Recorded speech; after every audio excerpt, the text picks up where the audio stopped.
conversation about what's going on and what we can do to help our education system. So for that, we'll be screening the movie The Cartel. A little bit about The Cartel. It was nominated for 9 Film Festival Awards. Or actually, it won 9 Film Festival Awards. There you go. It nominated and won. And it was picked up by Warner Brothers, and the director, Bob Bowden, of the film has been traveling the nation, screening this film and talking about education reform. Most recently, he's been in Wisconsin, into the heart of the Lion's Den, Columbus, Ohio, and last night in Indianapolis, Indiana, where he met with our education director, Tony Bennett. Also, we have Mike Smith, who's a local teacher. He'll be sitting on our panel. He's an 8th grade U.S. history teacher from Lafayette Tecumseh Junior High, a precinct committeeman, and former Lafayette City Council member.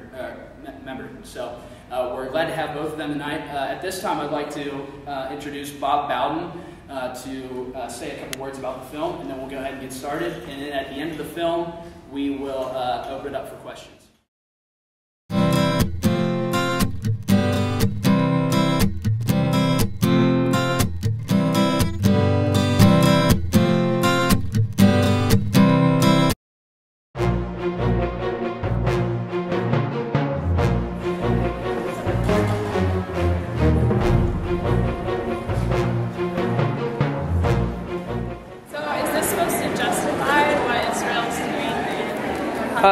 No, I don't think so. I think what it's supposed to do, please? To distract from it? No, I don't think that. I think it's actually supposed to present a different side.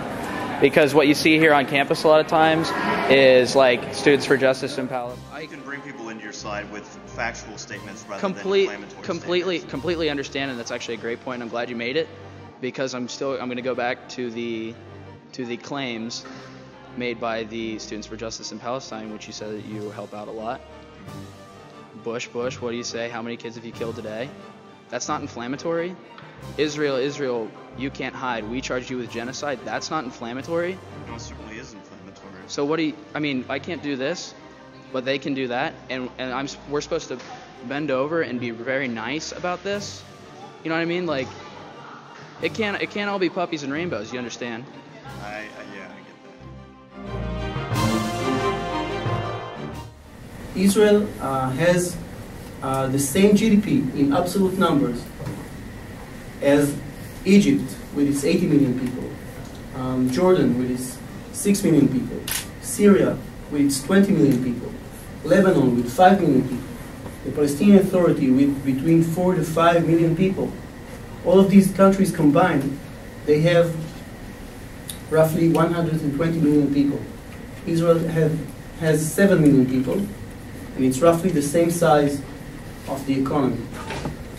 So when I'm speaking about lack of economical development in the Middle East, that is what I'm speaking about. And don't get me wrong, I don't mean to brag about it, because being the richest kid on the block, which we are, doesn't really help your popularity. And it would be fair to say that Israel is not exactly popular in the Middle East. Our rights come from God. They don't come from man. So when God tells us to lay down our weapons and stop fighting for Palestine, that's when we'll do it. But there's one thing that I would say to Purdue students: go Vols, Lakers! Go Vols!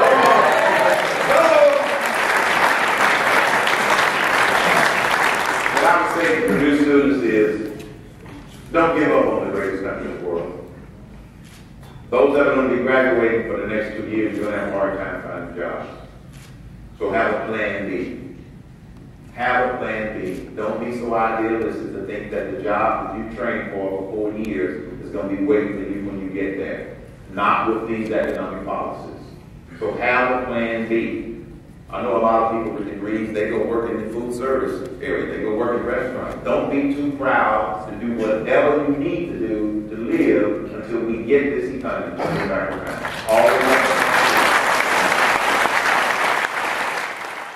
The founding fathers did their job. We must be the defending fathers.